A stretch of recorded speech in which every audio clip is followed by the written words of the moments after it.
Technology is confusing and difficult, which sort of makes sense. The fact that you're watching this video from anywhere in the world and hearing my voice and seeing my weird face as if through a little tiny window is amazing. But it's also become normal for us. And so, more often than not, this technology causes confusion and frustration. In fact, most people don't really feel that comfortable with technology since it's so complicated, which I totally understand. And that's why I'm here today. I want to cover some low-tech immersion setups for those of you who struggle to keep up with technology and would rather not spend 2 hours on a Sunday trying to set up one new tool. Or for people that just don't want to do that, that's also fine. And it's not like any technology is needed for language learning. People learned foreign languages for centuries before the invention of the internet or even computers. They no doubt make it much easier to learn from anywhere in the world, but you don't actually need to use tons of technology to reap those rewards. And before I get into it, a quick sort of disclaimer. Unless you live in a country where the language is widely spoken and are willing to pay for lots of in-person sessions, you will need to use the internet to learn. But this video is going to cover the lowest tech reasonably possible and very low-tech options. I'm assuming that you're willing to set up 1 or 2 things, but don't want to be fiddling with it every day. The kinds of people I have in mind are people who hate struggling with technology and don't feel very comfortable with it, people who use technology way too much in their regular life and want a break, and people that have something that prevents them from using screens, whether it's visual impairment or personal choice.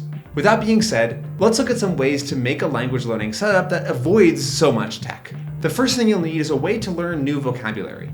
And this is where technology can be most useful. Using a tool like Anki, Memrise, or Closemaster can save you hours of tedious work gathering new words to learn. If you're okay with downloading an app or setting up an account on a website, I recommend you try out Memrise or Closemaster. If you're willing to go a little further to do a one-time setup, then check out my video on Anki. It really is the best tool out there. But, as promised, the completely tech-free option is just a good old notebook and pencil. Using something called the gold list method, you can gather and capture new words and review them in a systematic fashion with just your notebook. You'd also need some kind of dictionary to look things up in, but an everyday English to X dictionary will work for that. Honestly, moving vocab learning to a physical exercise is great for a lot of people. If you're ever doing something with your language, a notebook and pencil can also be a fantastic focus tool to help you stay engaged. I definitely recommend you try it out. Check out my gold list video here. If you're going super low tech, getting a basic grammar book will also probably serve you well. You do not need to drill or intensively study grammar, but getting a general overview on grammar topics helps a lot. At the time of making this video, I haven't yet made a video on how to learn grammar as an immersion learner, but when I do, that'll be linked here as well. But for now, just perusing a book that covers the main topics will be more than enough. If you want to get more in depth with it, you can even bookmark the useful pages so that you can have a quick reference while you're immersing later. After we've covered our fundamentals of learning basic words and grammar, the rest is spending time with the language. The best way to do that these days is with a streaming service. I know, it's more technology, but I think I'd be doing a disservice by not mentioning them.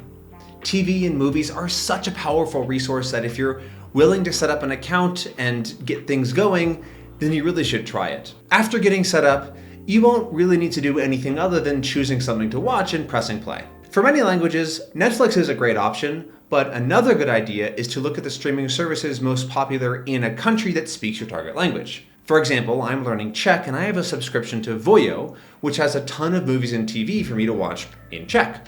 Not all services will work in your home country, which is a big bummer, but if you can find one that does, that's a resource goldmine. Oh, and YouTube is a fantastic alternative to this. There are tons of channels in basically every language, and if you train your YouTube account to treat you like a speaker of that language, it'll only suggest videos in that language. If you want to fully avoid screens or technology, I would also like to introduce you to the newest invention hot off the presses. Books! Good old books. There are a lot of books out there, and reading them is a great way to learn. If you like physical books, check out your local library and see if they have books in your target language. Or go to a used book fair and see what they have. Or purchase them online. That'll likely be the most expensive option, but sometimes your only option. Or if you read with an e-reader, you can also look for foreign language books on Amazon or Kobo. They have tons of options for many different languages and make it pretty easy to download the books onto your device. Again, this is cheating a little bit since it's books plus technology, but I know a lot of people who dislike technology and love their Kindle. A side note on books though, reading full-on novels is hard. Like really hard. You probably won't be able to read even easy books for at least 6 to 9 months, if that. That's totally normal. But there are books made with you in mind. They're called graded readers and are specifically written for learners of various levels. Again, to find these you'll need to do some searching online, but looking up graded readers in French will point you in the right direction. You could also look into getting the book in audio form for double the input. I love doing this, especially earlier in the process since it trains my listening and early reading abilities. And now let's talk about one more thing for getting some more normal, everyday language into your head. The lowest tech option would be to hire a native speaker of the language to give you lessons in the language where they talk about and show you normal, everyday things. Not trying to teach you the language, mind you. You can watch my video on why native speakers are bad teachers if you want to learn more about that. But rather, helping you explore the language, sort of like your parents did for you as a child. If this isn't an option or sounds like too much work, podcasts made for learners can also serve as a great input source. Look for a podcast that has natural conversations between native speakers, but they're purposely using simpler language and taking a bit more time to speak. The best example I know of this kind of podcast is No hay dos for Spanish learners. They chat about simple things in Spanish, but speak clearly and explain Mexican-specific vocabulary. Once you get a podcast app set up, the new episodes will automatically download and you can just sit back and listen. Again, it's a bit of tech, but not too bad. All right, so we've covered the 4 different aspects that you'll want to cover with your setup. 1, a way to learn about the language, so vocabulary and grammar, that sort of thing. 2, a way to read and practice understanding the language. 3, a way to listen and see what's happening at the same time, ideally with very engaging stories. And 4, a way to listen to content, hopefully that's made specifically for learners of your current level. If you have these 4 things, you don't really need anything else that's special or any fancy tools to have a really strong learning setup. And you can make most of them completely or mostly tech-free. An ideal setup that checks these boxes for a Spanish learner might look something like this. An app to learn basic words and grammar patterns, so basic Spanish on Memrise. A graded reader for that language, so Muerte en Buenos Aires for Spanish maybe. A subscription to a target language streaming service, and in Spanish would be VIX Plus maybe. And a simple yet still difficult podcast, which would be No hay dos. There are hundreds of ways to combine these different things and find things that fit you. But I hope that this video helps you to create a system that works for you, regardless of how comfortable you are with technology. That's all that I have for you today. If you have a low-tech setup that you use for your learning, right down below the like button is the comments section.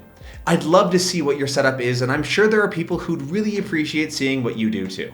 I'll see you next time, but until then, happy immersing.